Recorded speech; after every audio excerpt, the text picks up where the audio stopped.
Let's talk about Miss Universe Philippines 2026. Saan na? So I was invited to the official press presentation in the City of Dreams. At bilang isang tao na nanonood talaga ng pageants for the longest time, iba pala talaga kapag live, no? May maganda at may mas maganda na may sariling gravitational pull. At doon nagsisimula ang tunay na puksaan. Chika ko lang, nakita ko si Atisa Manalo in person.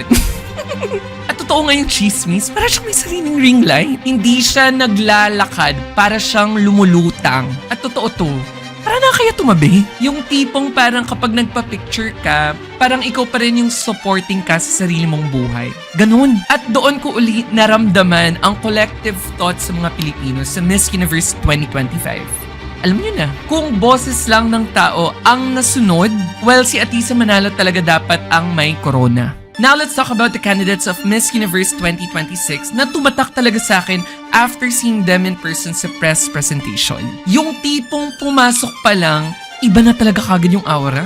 This is my personal top 10 based on sa aking actual encounter with them. In person, aura-based assessment. At number 10, we have Albay, Alexandra Krishna Orino. Albay is quiet confidence. You know, kapag tumagal yung tingin mo sa kanya, mas gumaganda pa siya lalo. She has this international ready na mukha, photogenic kahit steady lang. Paano yun? Hindi siya masyadong maingay versus the other candidates. Pero kapag napicturan, siya na yung wallpaper doon. At number 9, we have Tarlac Marian Arellano. Si Tarlac has presence. Matangkad. May tindig, may bigat ang hakbang. You know, yung na-feel ko is kapag naglalakad siya, para siyang may sariling soundtrack. Na para bang ina-announce niya yung sarili niya, sa hakbang pa lang niya. And at number 8, we have Muntinlupa, Adela May Marshall. Si Muntinlupa naman, I would say na she has the sharpness. Obvious na sobrang talim ng features niya, pero mas matalim for me ang kanyang aura. Mukha siyang mabait, yes, pero ramdam mo na hindi rin siya nagpapatalo. Yung tipong parang mukha siyang sweet, pero hindi papayag na ma-eliminate na basta-basta lang. And at number 7, we have Sultan Kudarat, Jen Rose Javier. Face card.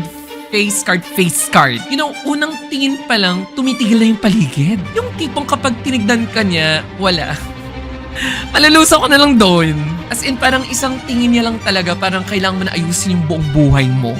Ganun. And at number 6, we have Cebu City, April Smith. Cebu City gives polished.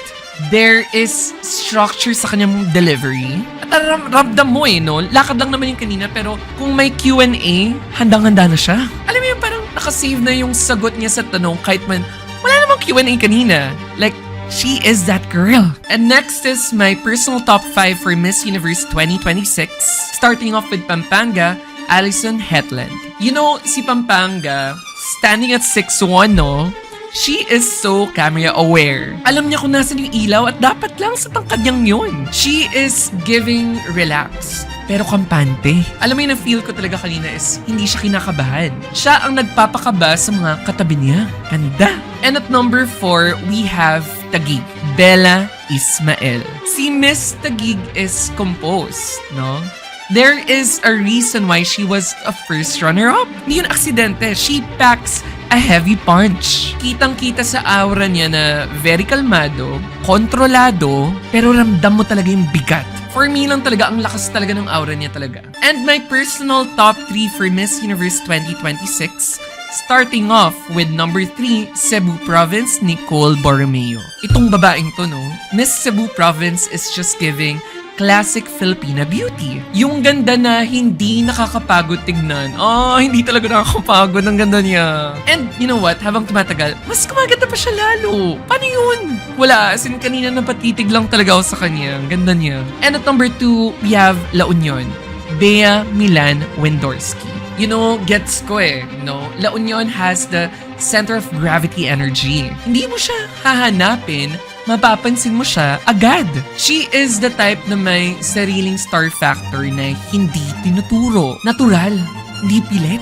Hindi siya pumapasok sa frame, siya ang rason kung bakit may frame in the first place. And my personal number 1 for Miss Universe 2026 is Baguio, Roxy Baez. Wala, ang fresh lang ng energy niya. Like all throughout the press presentation. Wala, parang nakuha lang niya talaga yung kilig ko. Gets ba? Parang may sparkle siya pero hindi trying hard. Like, ganun ko lang talaga siya kaya i-describe. Ang lakas ng dating niya, pero at the same time, may softness also to the aura that she gives. Like, kita sa mata niya na gusto niya to. Iba.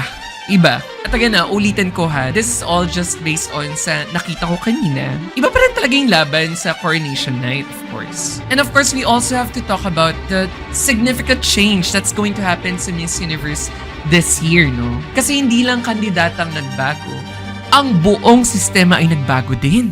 You know, Miss Universe Philippines 2026 just changed the game forever. At kung akala nyo, puksaan lang to ng mga kandidata, hindi.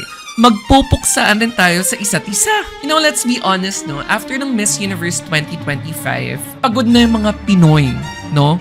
Pagod na tayong lahat. Pero ngayon, 2026, iba na yung timpla eh. Kung dati, reklamo tayo ng reklamo tungkol sa alleged na lutuan, ngayon, tayo na mismo ang may hawak ng sandok. Through Maya, can participate through secure and accessible voting where public participation is not symbolic but truly impactful. Wala nang manonood tapos magagalit sa dulo. This year's Miss Universe, araw-araw pwedeng bumoto sa Maya app. And that's important because lahat na may boses. At alam mo kung ano yung mas malala is pwede kang bumoto during the coronation night mismo. Live! Habang nanginginig ang buong stage. You know, this might be one of the first times na kayang magkaroon ng say ang fans in real time. At honestly, mas ramdam mong patas. Kasi everyone gets free votes. Every day, you go to the app, you visit, and you get to vote for free every day. Pero klaro ha, ang na-announce is may hurado pa rin, may standards pa rin, hindi to popularity contest. Ito ay balanse. Judges plus taong bayan. And you know kung ano yung pinaka-interesting part dito is that hindi na lang tayo audience, we're also part of the journey. Yes, ganda. At sa Miss Universe Philippines 2026, ang mananalo ay yung kayang dalahin ang tiwala ng hurado at ng taong bayan. Puksaan talaga. Pero ngayon, may saysay na ang sigaw natin. Ganda! Like and follow for more.